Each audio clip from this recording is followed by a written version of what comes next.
Powered by কৃষিবিদ group. সুপ্রিয় দর্শক শ্রোতা, এটিএন নিউজের কৃষি বিষয়ক নিয়মিত অনুষ্ঠান ফার্মার্স নেটওয়ার্ক শুরু করতে যাচ্ছি। আপনাদের সকলকে স্বাগতম।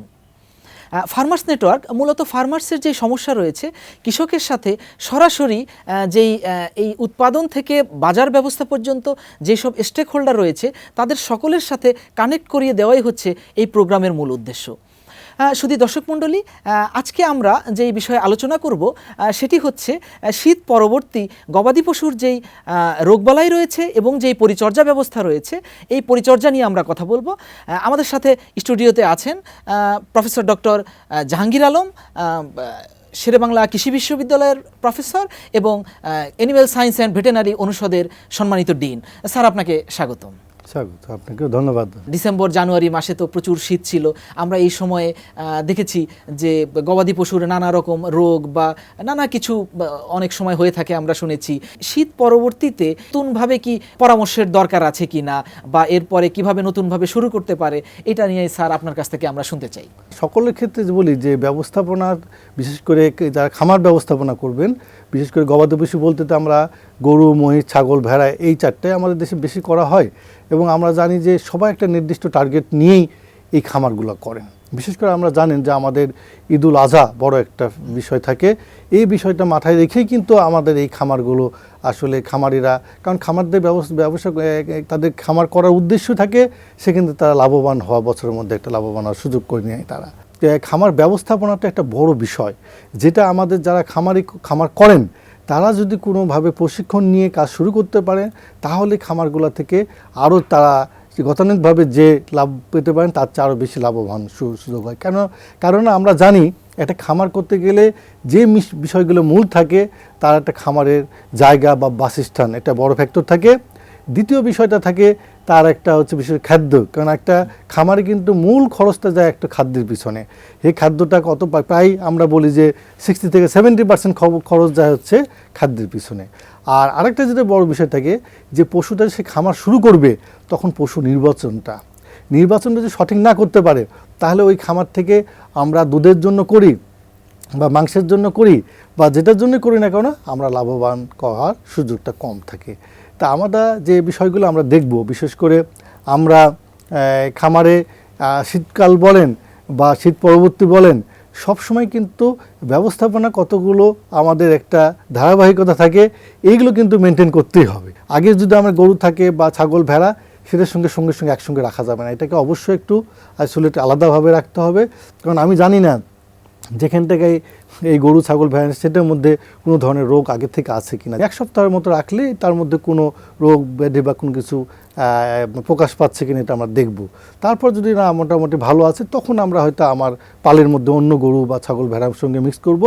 আর অবশ্যই ফার্মে কখনোই আমরা এটা বলি না যে একই ফার্মের মধ্যে গরু, ছাগল, ভেড়া এগুলো রাখা। এক একটা ফার্মের জন্য আইসোলেটেড আলাদা ডিস্টেন্স মেনটেন করে অন্য ফার্ম রাখতে হবে, কারণ এক প্রজাতি থেকে আরেক প্রজাতিতে রোগ এরকম ছড়ানোর সুযোগ থাকে। এটা আমরা বলি যে প্রত্যেকটা প্রজাতিকে আলাদা রাখা। তারপর আমি নিয়ে আসার পরে তাদেরকে আমার প্রথমটা কাজ হবে তাকে কৃমিনাশক ঠিক মতো খাওয়ানো বা ইঞ্জেকশন দেওয়া, যেটাই হোক না কেন। তারপরে সেকেন্ডারি থাকবে যে আমাদেরকে ভ্যাকসিন যে শিডিউল তারা দিয়েছিল, সেটার আমাদেরকে ধারাবাহিকতা মেনটেন করে আমার এখন ভ্যাকসিন কী দিতে হবে। কারণ আমাদের দেশে যে রোগগুলো বেশি করে হয় সাধারণত, এটা কিন্তু কোনো রোগ হয়তো কোনো সিজনে কম বেশি হোক, কিন্তু আমাকে যে ধারাবাহিকতা ভ্যাকসিনে আমাকে বুস্টার ডোজ যে 6 মাস পর হয় বা 3 মাস পর হয়, এইটা কিন্তু আমাদের ভ্যাকসিন দিতে হবে। বিশেষ করে আমাদের দেশে যে রোগগুলো বেশি দেখা যায়, আপনারা জানেন যে এফএমডি যেটা খুরা রোগ বলি, বা অ্যানথ্রাক্স বা তর্কা রোগ বলি, আর হচ্ছে ইদানিং যেটা হচ্ছে এলএসডি, লাম্পি স্কিন ডিজিজ, এইগুলো হচ্ছে রোগ খুব বেশি আমাদের দেশে দেখা যায়। এই রোগটার এই তিনটার অ্যাটলিস্ট আমাদের ভ্যাকসিনগুলো দেওয়া হচ্ছে কি না, এই বিষয়ে আমাদেরকে অবশ্যই সচেতন থাকতে হবে। এবং ভ্যাকসিন দেওয়ার ক্ষেত্রেও আবার আমাদের চিন্তা করতে হবে, যেমন এলএসডিটা কিন্তু এখনও আমাদের বাইরে থেকে আসে, সে ভ্যাকসিনটা সহজলভ্য না, এবং নিয়ে আসতে গেলেও হয়তো বাইরে থেকে আসার পথে এখানে আমরা জানি যে ভ্যাকসিনের কুল চেইন মেনটেন করতে হয়। এইটা মেনটেন না হলে যতই ভ্যাকসিন দেন না কেন, এটা কিন্তু ওই ভ্যাকসিনটা কাজ করবে। তো আমাদের আসলে যে প্রান্তিক যেই খামারি যারা রয়েছে, তারা এই ভ্যাকসিনের প্রাপ্যতাটা মানে সেইটা কোন জায়গা থেকে পাবে এই ভ্যাকসিনগুলো? ধন্যবাদ। আসলে এই ভ্যাকসিনগুলো আমরা টিকা বলি, ভ্যাকসিন বলি, এই ভ্যাকসিনগুলো আমরা জানেন যে আমাদের দেশে হচ্ছে আমাদের লাইভ স্টক রিসার্চ ইনস্টিটিউট। সরকারিভাবে এখান থেকে কিন্তু ভ্যাকসিন আমরা বিশেষ করে এফএমডি যেটা আমরা বলি খুরা রোগ এবং তর্কা, এই দুইটা আমাদের এখান থেকেই পর্যাপ্ত পরিমাণ তৈরি করা হয় এবং এটা প্রস্তুত করেই কিন্তু আমাদের প্রাণী সম্পদ অফিসের মাধ্যমে গোটা বাংলাদেশের প্রত্যন্ত অঞ্চল পর্যন্ত সরবরাহের ব্যবস্থা আছে। তবে আমাদের যে পরিমাণ ভ্যাকসিন উৎপাদন হয় দেখা যায় যে আমাদের একদম 100% আমরা যেটা দিয়ে কাভার করতে পারি তা না, কিছু ভ্যাকসিন হয়তো আমাদের বাইরের এখনও আমদানি করে সেটা নির্ভর হতে হয়। বিশেষ করে এফএমডিটা আমাদের কিছু দেখা যাচ্ছে যে আমাদের এখান থেকে যেটা হয় দিয়ে অনেক সময় তারপরে খুরা রোগের প্রকাশ হয়, এরকম আমরা অনেক কিন্তু খামারির কাছে এই ধরনের আমরা অবজেকশন পেয়েছি। সেক্ষেত্রে খুরা রোগের বিষয়টা আমরা জানি যে এটা এফএমডিটা আসলে হচ্ছে ভাইরাল একটা এখানে স্ট্রেনের আসলে কিছু চেঞ্জ বা স্ট্রেন যেটা আমরা কতগুলো ফ্যাক্টর আছে ওই বিষয়গুলো মাথায় রেখে গবেষকরা যে ভ্যাকসিনগুলো তৈরি করে বাংলাদেশের প্রেক্ষিতে আমাদের দেশে কী ধরনের সেরোটাইপ বা কী আছে এইগুলোর উপর গবেষণা করে সেই ধরনের ভ্যাকসিনগুলো তৈরি করে যদি সঠিকভাবে আমাদের খামার পর্যায়ে দিতে পারে তখনই কিন্তু আমাদের খামারের এই রোগগুলো থেকে রক্ষা পাবেন। তাহলে আমাদের বাইরের যে খুরা রোগ আছে তাহলে কেউ আর বাইরেরটা নেবে, কারণ বাইরে থেকে আনলে কিন্তু দাম বেশি পড়ে। তবে আমাদের দেশে এখন আমাদের এলাকায় যথেষ্ট এখন ভালো কাজ করছেন তারা তাদের গবেষক দিয়ে এবং আমাদের Bangladesh live stock research institute সব বিভিন্ন বিশ্ববিদ্যালয়ের গবেষকরা মিলে এখন দেখা যাচ্ছে যে ভ্যাকসিনগুলো তৈরি করার পরবর্তী এলআরআইয়ের কাজ থাকে যে এলআরআই সে ভ্যাকসিনগুলো হচ্ছে প্রোডাকশন লেভেল বাড়িয়ে গোটা বাংলাদেশে খামারের লেভেলে সরবরাহ করার চেষ্টা করে। এখন এলআরআই এলআরআই কি সরাসরি এই খামারিদের কাছ থেকে কি মানে ভ্যাকসিন নিচ্ছে বা এটা নাকি এর মাঝখানে সরকারের কোনো বডি রয়েছে বা সরকারের কেউ? এলআরআই হচ্ছে আমাদের ডিএলএস যেটা ডিপার্টমেন্ট লাইভ স্টক সার্ভিসেস, এটার আন্ডারেই এবং এখান থেকে ভ্যাকসিন উৎপাদন করার পরেই কিন্তু এইগুলো ভ্যাকসিনগুলো আমাদের প্রত্যন্ত অঞ্চল প্রত্যেকটা উপজেলায় আপনারা জানেন প্রাণী সম্পদ কর্মকর্তা অফিস আছে, সেই অফিসে চলে যায়। সেখান থেকে খুব স্বল্প মূল্যে আমাদের খামারিদের সরবরাহ সুযোগ থাকে। এছাড়াও বেসরকারিভাবে এবং বিভিন্ন বাইরের কোম্পানি থেকেও এবং বাংলাদেশেও বিভিন্ন বেসরকারি কোম্পানি ভ্যাকসিন তৈরি করে এবং কিছু বিদেশি বেসরকারি কোম্পানি বিশেষ করে কোম্পানি আছেন যারা বাইরে থেকে ভ্যাকসিন আমদানি করে তারাও সহজলভ্যভাবে আমাদের বিভিন্ন অঞ্চলে কিন্তু এই ভ্যাকসিন বা টিকাগুলো সরবরাহ করার চেষ্টা করেন। এখন আমাদের মেইন ফ্যাক্টর হচ্ছে এই ভ্যাকসিনগুলো যখন সরবরাহ করে সেটা কুল চেন মেনটেন করার বিষয়টা, বিশেষ করে আমাদের সরকারিভাবে যেটা নিয়ে যায় তারাও কুল চেনের জন্য কিছু কুল চেন ভ্যান আমাদের সরকারিভাবে কিনে দেওয়া হয়েছে। তাছাড়াও কেউ যদি ব্যক্তিগতভাবে নিয়ে যায় তারাও যদি সচেতন হন, বিশেষ করে খামারিরা সরাসরি সেই এলআরআই থেকে তারাও নিতে পারেন।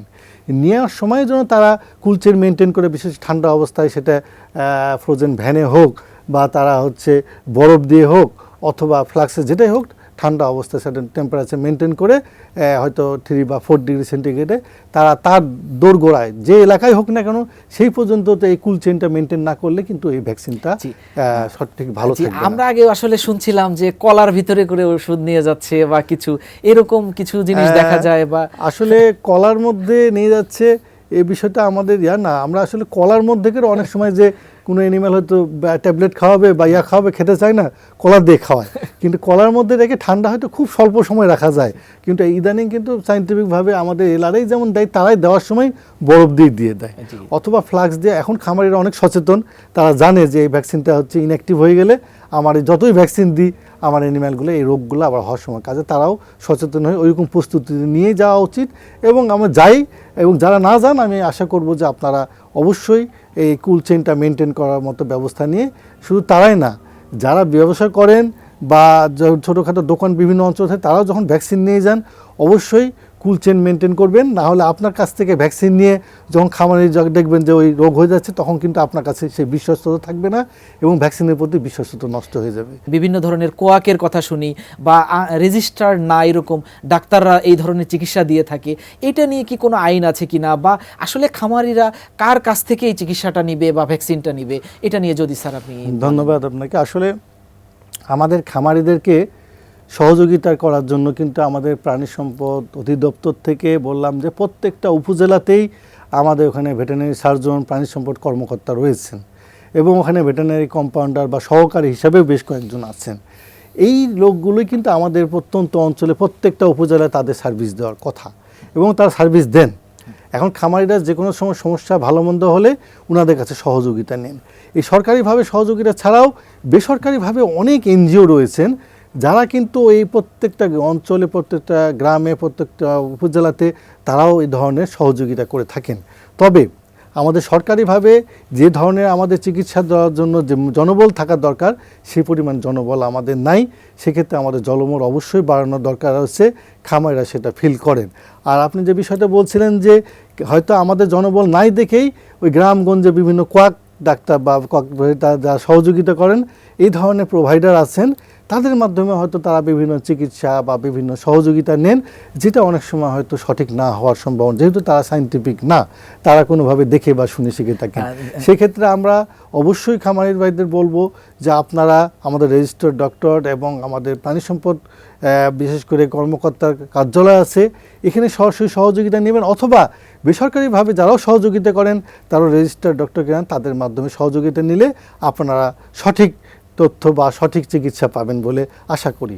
তবে আপনার টিকা দেওয়ার ক্ষেত্রে বা কৃত্রিম প্রজনন করার ক্ষেত্রে, কারণ আপনারা জানেন যে আমাদের যখনই হিটে আসে, আগে যেমন আমরা সরাসরি গরু পাল দিতাম, এখন কিন্তু এই সিচুয়েশন নাই, এখন কৃত্রিম প্রজনন করা হয়। কৃত্রিম প্রজনন করে যারা কৃত্রিম প্রজননকারী, এরকম কিছু আমাদের প্রোভাইডার রয়েছে, তারাকেও আমাদের সঠিক ট্রেনিং প্রাপ্ত আমাদের প্রাণী সম্পদ অফিস থেকেই ট্রেনিং দেওয়া হয়। তারা কিন্তু গিয়ে বিশেষ করে এই কৃত্রিম প্রজনন, এটা কিন্তু সঠিকভাবে না করতে পারলে কিন্তু সঠিকভাবে এটা কনসিভ করবে না, দেখা গেলো গর্ভধারণ করবে না, বাচ্চা হবে না। কাজে এটাও কিন্তু ইদানিং অনেক সমস্যা দেখা যায়। আর টিকার কথা বললেন, টিকা দেওয়া বা এই ধরনের বিষয়গুলো আসলে কোনো ওই ধরনের বিষয় না, এটা খুব সিম্পল বিষয়, এটা খামারিরা নিজেরাই সবসময় দিতে পারে। এটার জন্য কোনো ডক্টর বা আমাদের ভেটেরিনারিয়ান বা কোনো এক্সপার্ট লোক কোনো দরকার না। আর মনে রাখবেন যে একটা খামারি যখন একটা খামার করে, তারা নিজেরাই প্রশিক্ষণ যদি সঠিকভাবে নিয়ে কাজ শুরু করে, তারাই দেখবেন যে অনেক কিছু নিজেই মোটামুটি দিয়ে একটা খামার রান করতে পারে। জি স্যার, তো এই পর্যায়ে আমরা বিরতির পরে আপনার কাছ থেকে আবার শুনবো। অনুষ্ঠানের এই পর্যায়ে নিচ্ছে একটি বিরতি, আমাদের সঙ্গেই থাকুন।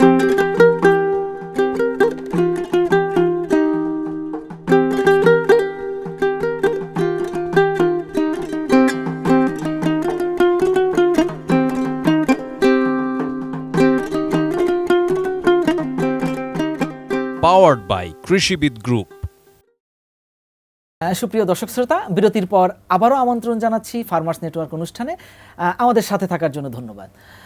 তো প্রফেসর জাহাঙ্গীর, আপনার কাছ থেকে আসলে শুনছিলাম এই যে মাংসের দাম, এই দাম হঠাৎ দাম বেড়ে যাচ্ছে, বা এই দাম নিয়ে যদি বলেন যে এই দামটা কিভাবে নিয়ন্ত্রণ করা সম্ভব।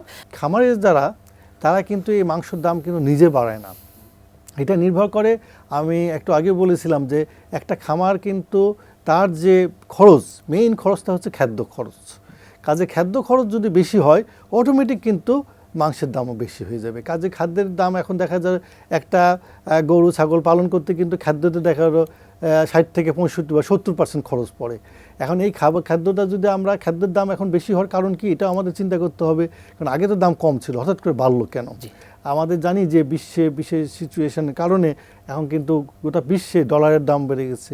আমাদের দেশে বিশেষ করে ডলারের দাম বাড়ার কারণে দেখা গেল যে খাদ্যের দামও বেড়ে গেছে। এবং খাদ্য, আমরা কিছু কিছু খাদ্যের উপাদান যেগুলো দিয়ে আমরা খাদ্য তৈরি করি, সেগুলো ইম্পোর্ট করতে, বাইরে থেকে আমদানি করতে হয়। সেই আমদানি করা খাদ্যগুলোর দাম বেশি হওয়ার কারণে আলটিমেটলি যখন খাদ্য প্রস্তুত যারা করেন, ফিড মিলার, তারা কিন্তু যে খাদ্য পিলেট বলেন বা খাদ্য দানাদার খাদ্য বলেন, এগুলো সব দানা। আমরা জানি যে খাদ্য শুধু দানাদার খাদ্য গরুকে ছাড়ানো, আমরা যে ঘাস, তারপরে লতা পাতা, তারপরে ভুসি, তারপরে আমরা বলেন যে খড়, এবং আমরা দানাদার খাদ্যর সঙ্গে খাওয়াই। তো এখন দেখা যায় যে খড়ের দামও বেড়ে গেছে, ঘাসও পর্যাপ্ত পরিমাণ না। আমরা দেখবেন যে আমাদের যে আশেপাশে ঘাস উৎপাদন করা যেত, এখন কিন্তু জমির অপতুল্যতা, ঘাসও কিনে খাওয়াতে হয়। খড়ও আপনার পর্যাপ্ত, আগের চেয়ে অনেক বেশি দাম বেড়ে গেছে। আবার দেখা দানাদার খাদ্য যদি আমরা বাইরে থেকে ইম্পোর্ট করে, সেগুলো যদি সরকারিভাবে কিছু ব্যবস্থা নেওয়া যায়, যে আমরা উৎপাদন, বিশেষ করে যেগুলো আমদানি করা হয়, এগুলোতে সরকারি হয়তো ট্যাক্স বা ভ্যাট আছে, এগুলো আমরা কমাই দেওয়া, এবং এগুলোতে যদি বিশেষ দরকার হয় সেটা ভর্তুকি দিয়ে হলেও আমাদের খামারিদেরকে যদি উৎসাহিত করে খামারগুলো ধরে রাখা যায়, তাহলে আমরা পর্যাপ্ত গরু, ছাগল, ভেড়া, মহিষ উৎপাদন করতে পারবো। এবং এগুলো হলে পরেও আমাদের ভোক্তাদের কাছে তারাও কম দামে গরু, ছাগল, ভেড়া দিতে পারবে। তাহলে গরু, ছাগল, ভেড়ার, আর এটা শুধু কারণ না, আমাদের মধ্যবর্তী যা বিশেষ করে ফরিয়া বুড়ি বা মিডলম্যান, এরাও একটা বড় ফ্যাক্টর। দেখা গেলো খামারি যে দাম পাচ্ছেন, তার চেয়ে তারা অনেক বেশি লাভ করে, যে ভোক্তার কাছে অনেক বেশি দামে বিক্রি করে। কাজে খামারি খুব বেশি লাভবান হয় না, লাভবান হচ্ছে মিডলম্যানরা বা মধ্যস্থকারীরা। কাজে এইখানেও আমাদের একটা বিষয় আছে যে তাদেরকেও কীভাবে নিয়ন্ত্রণ করা যায় আইনের আওতায় বা সরকারিভাবে বিভিন্নভাবে, এই বিষয়গুলো আমাদের মাথায় নিতে হবে। শীত পরবর্তীতে আসলে তার জন্য একটা পরিবেশগতভাবে হোক বা তার রোগ বালাই হোক, এই ব্যবস্থাপনাগুলো আমাদের চিন্তা করতে হয়। সঠিক ব্যবস্থাপনা যদি সঠিকভাবে মেনটেন করতে পারি, তাহলে আমি মনে করি যে খামারিরা লাভবান হতে পারবে এবং খামারে থেকে ভোক্তাদের কাছেও আমরা যদি বিশেষ করে এই দুধ বলেন বা মাংস বলেন সব কিছু আমরা একটা নির্দিষ্ট তাদের কাঙ্ক্ষিত দামে সরবরাহ করতে পারবো বলে আশা করি। জি জি, আমরা আশাবাদী, আমরা নিশ্চয়ই আসলে সঠিক দামে আসলে ভোক্তা পর্যায়ে যারা রয়েছি আমরা তারা এই জিনিসটা পাবো। তো আপনারা কি এরকম কোনো গবেষণা করছেন যে আমাদের দেশীয় যেই সকল ইনগ্রেডিয়েন্টস রয়েছে বা উপকরণ রয়েছে, এই উপকরণ দিয়ে কি আমরা কোনোভাবে কি এই দামটা কমাতে পারি কিনা? তাহলে নিশ্চয়ই ভোক্তা পর্যায়ে তারা আরও কম দামে খাবার পেতে পারে। ধন্যবাদ আপনাকে। আসলে আমরা খাবার যেগুলো হচ্ছে বাইরে থেকে উপাদানগুলো খাবারে নিয়ে আসতে হয়, সেগুলোর আসলে বিকল্প হিসাবে আমাদের দেশে অপ্রচলিত যে খাবার আনকনভেনশনাল ফিড আছে, সেগুলো অল্টারনেট কী কী ব্যবহার করা যায়, এটা নিয়ে অনেক গবেষণা কাজ চলছে। আমরা বিশ্ববিদ্যালয় পর্যায়ে বিভিন্ন গবেষণা প্রতিষ্ঠানে এটা আমরা যদি আসলে সঠিক রেশন তৈরি করি, যে কী কী দিয়ে রেশন তৈরি করা যায়, সেই জিনিসগুলো মেনটেন করলে, এটা ছাড়াও আমরা মনে করি যে বিকল্প কিছু সায়েন্টিফিকভাবে কী কী খাওয়ালে গরু ছাগল ভেড়া আরও সহজ উপায়ে কম খাদ্যে বা কম খরচের খাদ্যে তাদেরকে আমরা বেশি উৎপাদন পাবো, এই বিষয়গুলো নিয়ে কাজ করলে আমি মনে করি যে আমাদের আরও বেশি খামারিরা লাভবান হবে। এবং আমি মনে করি যে যত বড় খামার হবে তত বেশি লাভ হওয়ার সম্ভাবনা থাকে। কিন্তু আমরা আসলে গত কয়েক বছর ধরে আসলে দেখছি খামারি পর্যায়ে তারা কিন্তু ঘাস থেকে সাইলেজ তৈরি করছে, বা এই যে বিষয়টা, এটাতে কি ধরনের বেনিফিট পেতে পারে? আমরা কিছু সময় বছরের প্রচুর ঘাস উৎপাদন হয়, এই সময়গুলো ঘাস কিন্তু আবার বছরে একটা নির্দিষ্ট, এই যে এখন এই সময়টাই, এখন যেমন ঘাসের বললাম শীত পরবর্তী সময় পরপরই ঘাসের পর্যাপ্ততা নাই। আমরা ইচ্ছে করলেও গরু ছাগল ভেড়াকে পর্যাপ্তভাবে রসালো খাবার দিতে পারি না। এই কারণে যে সময় ঘাস লতাপাতাগুলো বেশি থাকে, ওই সময় যদি আমরা সেটাকে সাইলেজ আকারে সংরক্ষণ করতে পারি, তাহলে বছরে যে সময়গুলো স্কারসিটি থাকে, সঠিকভাবে পাওয়া যায় না, ওই সময় আমরা সরবরাহ করতে পারি। এছাড়াও এছাড়া আমরা বিশেষ করে দেখা যায় যে TMR, টোটাল মিক্স রেশন, আমরা এই দেখা গেলো ঘাস লতাপাতা খড় দানা দেখা তো সব মিক্স করেও কিন্তু আমরা খাদ্য হিসাবে এনিম্যালকে সরবরাহ করলে, যেটা বর্তমান বিশ্বে সব জায়গায় খুব প্রচলিত হচ্ছে, কিন্তু আমরা আমাদের দেশে এখন ঠিকমতো এটা ইন্ট্রোডিউস করতে পারি না। তাহলে সহজ হয়, এনিম্যাল জাস্ট শুধুমাত্র আলাদাভাবে ঘাসও দেওয়ার দরকার না, খড় দেওয়ার দরকার না, দানাদার দেওয়া না, সব মিক্সড অবস্থায় দিলে পরে সহজভাবে আমাদের এনিম্যালগুলোকে খাওয়ানো যায়, এনিম্যালও এটা সহজলভ্যভাবে পায়। এবং এটা এছাড়াও আমাদের আরও কিছু, যেমন আমরা জানেন যে ইউরিয়া ট্রিটেড স্ট্র, এটা হয়তো আমরা অনেকে মনে করি যে ইউরিয়া দিলে পরে সেই গরুর দুধ বা মাংস খাওয়া আমাদের জন্য সায়েন্টিফিক হবে কি না, কিন্তু আপনারা জানেন যে ইউরিয়া দিলে ইউরিয়াতে আমরা অনেক হাই নাইট্রোজেন এবং এটা প্রোটিনের পরিমাণ অনেক বেশি থাকে। এইটা বরং সরাসরি অ্যানিম্যাল কখনো খায় না। যেমন আমরা কিন্তু ইউরিয়া খেলে পরে আমরা টক্সিক মারা যাব, কিন্তু গরু খেতে পারে কেন? কারণ গরুর আমরা জানি যে রুমেনের মধ্যে অনেক ব্যাকটেরিয়া থাকে, সেই ইউরিয়া সহ যেই খাবারই আমি খাওয়াই না কেন, সেই ব্যাকটেরিয়াগুলো কিন্তু ইউরিয়াগুলো নিজেই ব্যবহার করে ওই ব্যাকটেরিয়ার সংখ্যা আরও বৃদ্ধি পায় ওই স্টোমাকের মধ্যে, বিশেষ করে রুমেনের মধ্যে দিয়ে। সেই মাইক্রো অর্গানিজম যখন billion billion micro organism bacteria হয়, সেগুলোই কিন্তু তখন রুমেন থেকে রেটিকুলাম অ্যাবোমেজামে গিয়ে পরবর্তীতে সেগুলোই অ্যামাইনো অ্যাসিড হিসাবে তার শরীরে ইন্টেস্টাইনের মাধ্যমে অ্যাবজর্ব হয়। তার মানে ডিরেক্টলি কিন্তু ইউরিয়া কোনোভাবে কাজে লাগছে না, ওই ব্যাকটেরিয়াগুলো নিজের সংখ্যা বৃদ্ধি করে ব্যাকটেরিয়াগুলো নিজেই প্রোটিনের সোর্স হিসাবে ব্যবহার হচ্ছে। কাজে এটা আমাদের একটা ভ্রান্ত ধারণা, কারণ এটা গরুরও কোনো ক্ষতি হয় না এবং ওই মাংসগুলো খেলেও বা দুধ খেলে পরেও আমাদের কোনো ধরনের এফেক্ট বা মানুষের কোনো ক্ষতি হওয়ার কোনো সম্ভাবনা নাই। কাজে প্রোটিনের অন্য বিকল্প হিসেবে আমরা অ্যাড করলে পরে এভাবে খামারিরা, কাজে এই বিকল্প বিষয়গুলো তাদেরকে ট্রেনিংয়ের মাধ্যমে এবং আমরা যারা বৈজ্ঞানিকরা কাজ করে তাদেরকে একটা সহজ রেশন দিলে পরে আমি মনে করি খামারদের জন্য খুব উপকারী হবে। প্রান্তিক পর্যায়ে তারা খামারে আমাদের যেই দেশীয় বাজার, এই বাজারে চাহিদা মেটানোর পরে তারা কি এটা কোনোভাবে দেশের বাইরে রপ্তানি করতে পারে কিনা, বা এই রপ্তানি করার ক্ষেত্রে কোনো বাধা থাকলে সেটাকে কিভাবে তারা ওভারকাম করতে পারে, এটা নিয়ে যদি একটু আপনি। জি ধন্যবাদ। আসলে যখনই কোনো কিছু রপ্তানি করা যায়, করার চিন্তা করা হয়, বিশেষ করে আমাদের লাইভ স্টক প্রোডাক্ট, তখন কিন্তু আমাদের দেশের কোয়ালিটি এনশিওর করতে হয়। সেক্ষেত্রে কিন্তু আমাদের খামারিদেরকেও খামারগুলো বা এ রিলেটেড যারা আছে তাদেরকে কিন্তু সঠিক ব্যবস্থাপনা, সায়েন্টিফিক ব্যবস্থাপনা এবং ওয়ার্ল্ড ক্লাস ব্যবস্থাপনা ম্যানেজমেন্ট করার জন্য কি করবে সে বিষয়গুলা তাদেরকে ফলো করার জন্য আমাদের বিশেষ করে তাদের বিশেষ প্রশিক্ষণ নিয়ে সেই খামারটা করলে, এবং সেখান থেকে যদি আসলে কখন রপ্তানির চিন্তা করে, যখন আমার দেশের চাহিদা পূরণ করে যখন বেশি থাকবে তখন আমরা সারপ্লাসটা হচ্ছে রপ্তানির চিন্তা করি। সেক্ষেত্রে যেমন আমাদের ব্রয়লার মুরগি এখন কিন্তু মোটামুটি পর্যাপ্ত হয়েছে, সেটা কিন্তু এখন রপ্তানির চিন্তা করা হচ্ছে। সেরকম গরু বলেন, ছাগল, ভেড়া, মাংস, এগুলো আমরা আমাদের চাহিদা মোটামুটি আমরা আমাদের পূরণ করার চেষ্টা করতেছি বা পূরণ করছি।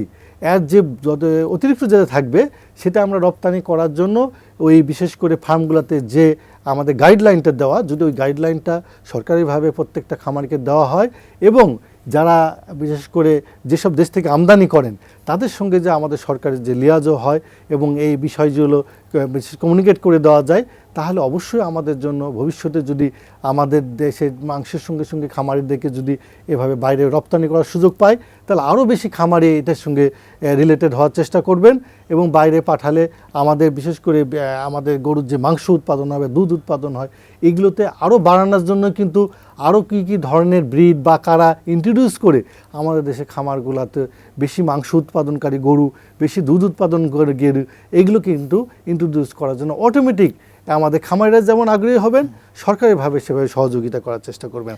এবং সঙ্গে সঙ্গে আমি অবশ্যই বলবো এইটা খামারিদের সঙ্গে সঙ্গে হচ্ছে যারা বিজনেস করেন তাদের এবং সরকারি, এই তিনটার সমন্বয় করে আমাদের বিশেষ করে এক্সপোর্ট করার বিষয়টা, এই বিশেষ করে মাংসটা করার জন্য আমাদের এগোনো উচিত, এবং এগোলে পরে আমাদের এই শিল্পটা আরও উন্নত হবে এবং এই শিল্পর প্রতি মানুষের আগ্রহ বাড়বে বলে আমি মনে করি। আর এটার সঙ্গে আমি আরেকটা কথা বলতে চাই, আসলে এই খামারগুলোতে আমরা যে ব্যবস্থাপনা যদি সঠিক রাখতে পারি, তাহলে অবশ্যই আমাদের দেখবেন যে রোগ বালাই যদি সঠিক ব্যবস্থাপনা তাহলে অটোমেটিক রোগ বালাই কমে যাবে। এই জন্য আমি খামারিদেরকে সবসময় বলবো, আপনারা একটা খামারকে ভালো মতো বায়োসিকিউরিটি মেনটেন করে জৈব নিরাপত্তা ব্যবস্থাটা সঠিক রাখবেন, এবং খামারে যে ধরনের রোগ টোগ এগুলো থেকে টিকা মেনটেন করবেন, সঠিক যা যা খাদ্য ব্যবস্থাপনা সঠিকভাবে করবেন, এবং খামারটাকে সঠিকভাবে সুরক্ষা দিবেন, তাহলে আপনার খামারের রোগ যদি না হতে পারে আপনার ক্ষতির সম্ভাবনা খুবই কম। কারণ কিছু রোগ হয়ে গেলেই আপনার যখন অ্যানিম্যাল মারা যাবে, রোগের জন্য চিকিৎসা করবেন, তখনই আপনার ক্ষতির সম্ভাবনা থাকে। কাজে এই বিষয়গুলো মাথায় রাখলে অবশ্যই খামারিরা ভালো লাভবান হয়ে আমরা আমাদের দেশের মানুষের চাহিদা পূরণ করেও বিদেশে রপ্তানি করার জন্য আমাদের অনেক বড় সুযোগ আছে। ধন্যবাদ স্যার, আপনি চমৎকার করে আসলে বিষয়গুলো খুব সাবলীলভাবে বললেন। আমরা বিশ্বাস করি এইগুলো আসলে আমাদের যে খামারিরা শুনেছেন তাদের কাজে লাগবে এবং তারা ওইভাবে খামার পরিচালনা করবে। নিশ্চয়ই সামনের কোনো এক সময় আপনার কাছ থেকে আমরা কোনো একটা প্রোগ্রামে আবার শুনবো। ফার্মার্স নেটওয়ার্ক আজ এ পর্যন্তই। আমাদের সাথে যুক্ত হওয়ার জন্য আপনাদের সকলকে ধন্যবাদ। আপনারা অনেক সময় নিয়ে শুনলেন এবং নিশ্চয়ই আপনাদের সাথে সামনের কোনো একটা প্রোগ্রামে আবার দেখা হবে। আমাদের সাথে থাকুন, আমাদের সাথে থাকার জন্য ধন্যবাদ।